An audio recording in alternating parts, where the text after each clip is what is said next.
Natotroma na raw ang ilang pasahero ng MRT. May tumirik na naman kasing tren kanina bago dumating sa Santolan Station. Tingin ng isang transport consultant, talaga raw kulang sa maintenance ang MRT. Pero nagtuturuan ngayon ang private owner nitong MRT Holdings at ang Department of Transportation and Communications o DOTC kung sino ang dapat sisihin sa mga aberya sa MRT. Live mula sa Quezon City, may report si Isay Reyes. Isay. Jessica, hindi pa nga natatapos itong investigasyon sa nangyaring aksidente ng pagka-derail ng tren dito nga sa Taft Station noong Miyerkules kanina. Isang tren na naman ang tumirik dito sa approaching Santolan Station northbound. Kaya't ang mga pasahero tila ba raw nagkaka-phobia na, natotroma na raw sila sa pagsakay sa MRT. Mangiyak-ngiyak si Rose Mejorada paglabas ng sinasakyan niyang tren ng MRT. Hindi niya naitago ang sobrang takot matapos tumirik ang kanilang sinasakyan bago makarating ng Santolan Station. 40 minuto raw sila sa loob ng bagon bago dumating ang isa pang tren na nagtulak sa kanila patungo sa susunod na istasyon. Sa gitna nito, di raw napigilang isipin ni Rose na baka maulit ang nangyaring aksidente kamakailan sa Taft Avenue Station. Talagang yung nervyos namin eh. Kaya gusto ko pa maglakad na lang ako kanina kung pwede lang buksan. Talagang nakaka-phobia. Then umatras-atras po, yung pinakatakot. Kaya yung ano po, sa isip po kanina, hindi ko po alam kung sasakay pa po ako nung MRT or hindi na. Ligtas na nakarating sa Santolan Station ang lahat ng mga pasahero. Ang itinuturong dahilan ng pagtirik ng tren, technical difficulty. Kahapon nagkabere rin ng dalawang tren at napahinto sa GMA Kamuning Station. Kwento ng ilang pasahero, may pumutok sa tren at nangamoy usok. Noong Miyerkules lang, nag-overshoot ang isang bagon sa Taft Avenue Station kung saan mahigit 30 ang nasugatan. 2 araw nang naiwang nakatenggang na diskari na bagon bago ito natanggal kanina. Iniangat ang bagon gamit ang crane ng MMDA. Matapos ito, hinila naman palabas ng istasyon ang ibang bahagi ng tren. Dinala ang mga ito sa MRT Depot sa North Avenue, Quezon City. Napalitan na raw ang nasirang tren, kaya kumpleto ng muli ang 20 nag-ooperate na unit ng MRT. Pero hindi pa rito nagtatapos ang problema. Patuloy na iniimbestigahan ng mga otoridad ang nangyari sa kanilang pagsusuri. Kapwa malinis sa record ni na James Fiel Duque na driver ng nadisgrasyang tren at ni Hagen Villacarlos na nag-operate ng tumutulak na tren. Iniimbestigahan din ng officer on duty sa control center na si Joey Diokno. Ang nakakapagtaka raw kasi, bakit inutos ang pag-abante patungong EDSA Taft, gayong mas madaling maibaba ang mga pasahero kung hinila ito pabalik na Magallanes Station. So if ever, kung human error nga, baka lapses in procedure. Iniimbestigahan na rin daw kung masyadong mabilis ang takbo ng nagkaproblemang tren matapos itong maitulak at kung maayos ang pagkabit sa coupling o yung dugtungan ng dalawang tren. Kung ang transport consultant na si Rene Santiago ang tatanungin, hindi ang mga driver at operator ng tren ang dapat sisihin, kundi ang kawalan ng maintenance sa MRT. These trains are really old. The power station is also need to be updated kasi kuryente yung pumapasok, hindi kulang na. So there are sections na kinakapos ng hininga yung tren.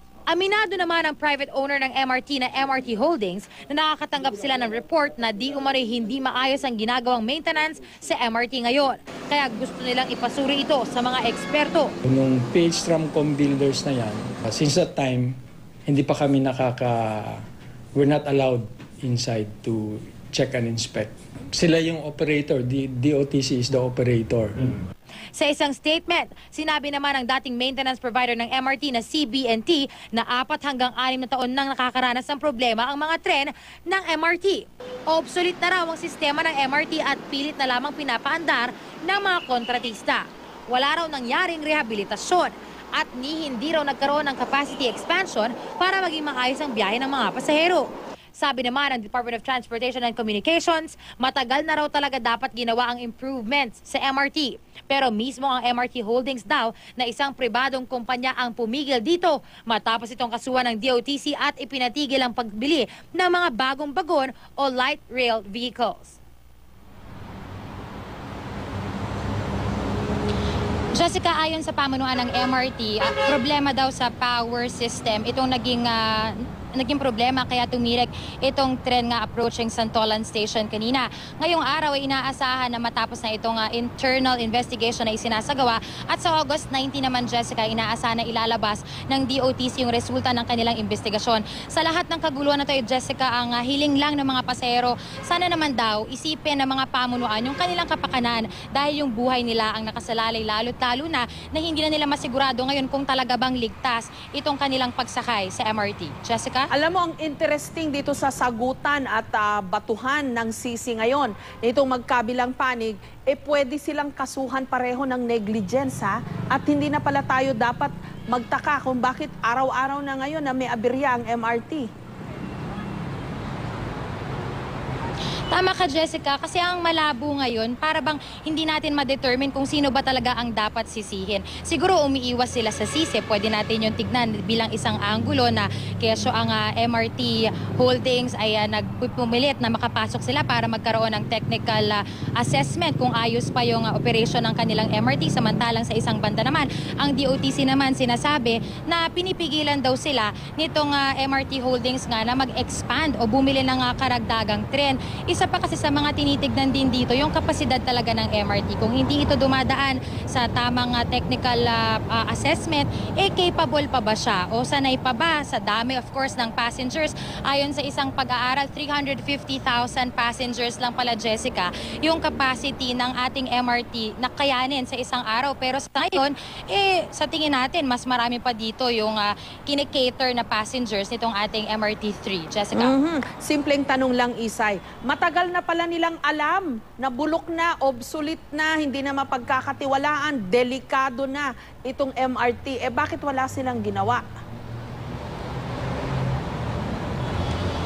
Jessica, ang kanilang claim ay matagal na raw nilang ginagawa ng paraan. Kumbaga, parehong partido na naman ito na medyo parang nagkakasisihan dahil sinasabi nga nung isa na nagkokonsulta kami ng third party gayong may mga ulat nga na hindi na daw nagpa-function ng maayos itong MRT3. Pero ganun din naman yung claim ng isang partido na nagpupumilit daw sila na magsagawa ng technical assessment dahil nga narinig din daw nila yung report na hindi na nga maayos itong operation o yung pagpapalakad dito sa MRT. Kaya ngayon, Jessica, siguro ang iisipin na lang ng mga pasahero, hanggang kailan ba sila kailangan magtiis? Hanggang kailan ba sila mangangamba na tuwing sasakay sila ng MRT, tayo ba iligtas dito? O baka maulit na naman yung insidente? Katulad na lang nung isang sinabi nung isang napababa kanina, Jessica, sa may Santolan Station. Dahil Miyerkules lang nangyari yung insidente, inaasahan nila na hindi na ito mauulit agad. Pero 2 days pa lamang ay naulit na naman ito, Jessica. Ako, yun na nga ba. Maraming salamat sa'yo, Isay Reyes.